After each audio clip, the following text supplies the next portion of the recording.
ഇന്ന് എണീക്കാനേ പതിവിലും കുറച്ച് ലേറ്റ് ആയി പോയി. എത്ര ലേറ്റ് ആയാലും ഇപ്പൊ മീൻകുഞ്ഞന്മാർക്കും വലിയവർക്കുള്ള ഫുഡൊന്നും കൊടുക്കാൻ ഞാൻ മറക്കൂല കേട്ടോ. ഇവന്മാരാണെങ്കിൽ അണ്ണൻ തമ്പി പോലെയാ, തമ്മി കണ്ട അപ്പൊ അടിയാ. റംബൂട്ടാൻ എറ്റിട്ട് കവർ ചെയ്തില്ലെങ്കിൽ വവ്വാല് വന്നു കഴിഞ്ഞാൽ നല്ല പണി കിട്ടും. ഇന്ന് കുപ്പാടിന്ന് അമ്മമ്മ വന്നിട്ടുണ്ടായിരുന്നു കേട്ടോ.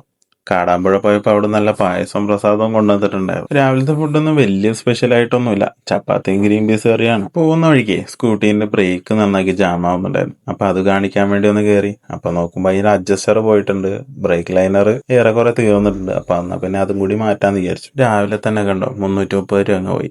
കൈനീട്ടത്തിന് പകരം കൈ നീട്ടി എന്നങ്ങ് കിട്ടി. പോകുന്ന വഴിക്ക് കുറെ ഐറ്റംസ് ഉപ്പിലിട്ടിരിക്കുന്നത് കണ്ടു. പിന്നെ ഒന്നും നോക്കിയില്ല, അവിടെ കയറി. ഞാൻ കഴിച്ച പൈനാപ്പിൾ ആണ് കേട്ടോ, അതിന്റെ ഫേവറേറ്റ് ആണ്. ഈ ഒരു ഷോപ്പ് വരുന്ന മീനങ്ങാടി കഴിഞ്ഞ് കാക്കവയൽ എത്തുന്നതിന് തൊട്ട് മുന്നെയാണ്. 10 മണിയൊക്കെ ആയപ്പോ ഒരു കട്ട ചായ കുടിച്ചിട്ടു. അതിന്റെ കൂട്ടത്തിൽ ചിക്കൻ ഫ്രൈഡ് പഫ്സ് എന്ന് പറഞ്ഞ ഐറ്റം തന്നാണ്. സാധനം കൊള്ളാം, വെറൈറ്റി ആയിട്ടുണ്ട്. ഇന്ന് അത്യാവശ്യം നല്ല വെയിലുള്ള ദിവസമായിരുന്നു. ഇപ്രാവശ്യം ഞായറാഴ്ച കുറച്ച് പച്ചക്കറി തൈ നടക്കുന്നുണ്ട്.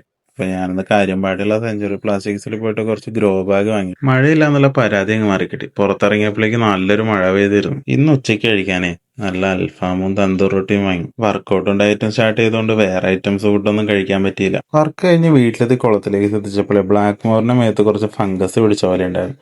പിന്നെ അതിനുള്ള മരുന്നും കൂടി ഇറ്റിച്ചു കൊടുത്തു. ഇനി ബാക്കിയുള്ളവർ കൂടി പടരണ്ടല്ലോ എന്ന് വിചാരിച്ചു. ഫ്ലിപ്കാർട്ടിൽ നിന്ന് ഒരു കൊറിയർ വന്നിട്ടുണ്ട് കേട്ടോ, അൺബോക്സ് ചെയ്തിട്ട് കാണിച്ചു തരാം. ജിമ്മിൽ പോകുന്നതിന് മുന്നേ ആയിട്ടുള്ള പ്രീ വർക്കൗട്ട് മീലായിട്ട് ഞാൻ മാങ്ങാപ്പഴം മാത്രം ഒന്ന് കഴിച്ചത്. കുറച്ച് ദിവസമായിട്ട് ജിമ്മിൽ അത്യാവശ്യം നല്ല തിരക്കുണ്ട്. എന്നാൽ നമ്മുടെ വർക്കൗട്ട് മുടക്കാൻ പറ്റില്ലല്ലോ. വർക്കൗട്ട് കഴിഞ്ഞ് പോണ വഴിക്ക് വീട്ടിലേക്ക് കുറച്ച് കറി വെക്കാൻ സാധനം കൂടി മേടിച്ചു. കൂട്ടത്തിൽ കുറച്ച് ചിക്കനും കൂടി വാങ്ങാന്ന് വിചാരിച്ചു. കുളി കഴിഞ്ഞ് വരുമ്പോഴേക്ക് അമ്മ കറി സെറ്റ് ആക്കിയിട്ടുണ്ടായിരുന്നു. ഇന്നലെ കൊണ്ടുവന്ന ചോളത്തിൽ കുറച്ച് ബാക്കിയുണ്ടായിരുന്നു, അതും പുഴുങ്ങിയായിരുന്നു. ഫ്ലിപ്കാർട്ടിൽ നിന്ന് വന്ന കൊറിയർ ഇതായിരുന്നു കേട്ടോ, വാൾ സ്റ്റിക്കറാണ്. ഇനി ഇത് എവിടെയാ പ്ലേസ് ചെയ്യുന്നതെന്ന് നോക്കണം. അപ്പൊ ഇന്നത്തെ വീഡിയോസും വിശേഷവും കാര്യങ്ങളൊക്കെ ഇത്രയേ ഉള്ളൂ കേട്ടോ. നല്ലൊരു വീഡിയോ ആയിട്ട് നാളെ കാണാം.